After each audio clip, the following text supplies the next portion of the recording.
பச்சை கிளிகளை வளர்ப்பதற்கு அரசு தடை விதித்துள்ளதால் கிளி ஜோதிடம் பார்த்து பிழைப்பு நடத்துவோர் பாதிக்கப்பட்டுள்ளனர். வேறு தொழில் தெரியாதனால் அவர்கள் ஜோதிடம் பார்க்க கிளிக்கு மாற்றாக ஆஸ்திரேலிய கிளி இனத்தைச் சேர்ந்த காக்டெயில் என்ற அழகிய கொண்டையை கொண்ட பறவைகளை பழக்கியுள்ளனர். இது பற்றிய ஒரு செய்தி தொகுப்பை பார்க்கலாம். கிளி ஜோசியம் பார்க்கலையோ கிளி ஜோசியம். சில ஆண்டுகளுக்கு முன்பு வரை தெருக்களில் இதுபோன்ற குரல்களை கேட்டிருப்போம். ஆனால் பச்சை கிளிகளை பிடிக்கவும் வளர்க்கவும் வனத்துறை தடை விதித்துள்ளதால் கிளி ஜோதிடத்தை மட்டுமே நம்பி வாழ்ந்து வந்த ஒரு கூட்டம் பாதிக்கப்பட்டது. விதிகளை மீறி கிளிகளை வளர்த்து அதிகாரிகளிடம் சிக்கினால் பெரும் தொகை அபராதம் என்பதால் வழி தெரியாமல் தவித்த கிளி ஜோதிடர்களுக்கு தற்போது ஆதரவு சிறகை நீட்டியிருக்கிறது ஆஸ்திரேலிய கிளி. நம்ம ஊர் பச்சை கிளியை கைவிட்ட அவர்கள் தற்போது ஆஸ்திரேலிய கிளி இனத்தை சேர்ந்த கிள்ளை மொழி பேசும் அழகிய காக்கட்டில் பறவைகளை தேர்ந்தெடுத்துள்ளனர். பச்சை கிளிலாம் வச்சிருக்க கூடாதுன்னு சொல்லி தடை பண்ணியிருக்கிறாங்க.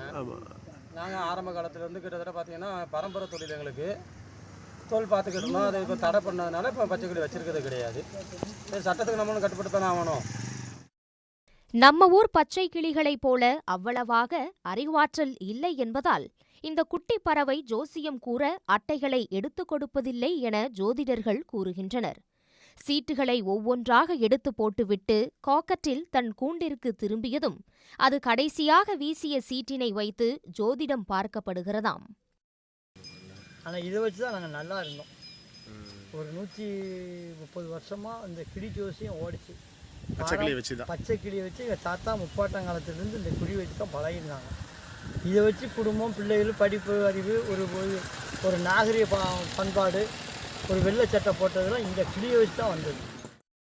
பல்வேறு கோயில் விழாக்கள், மெரினா கடற்கரை போன்ற மக்கள் அதிகளவில் கூடும் இடங்களை தேடி சென்று இந்த ஆஸ்திரேலிய கிளி இனமான காக்கட்டில் ஜோதிடம் பார்த்து தங்களது பிழைப்பை தொடர்வதாக முன்னாள் கிளி ஜோதிடர்கள் கூறுகின்றனர்.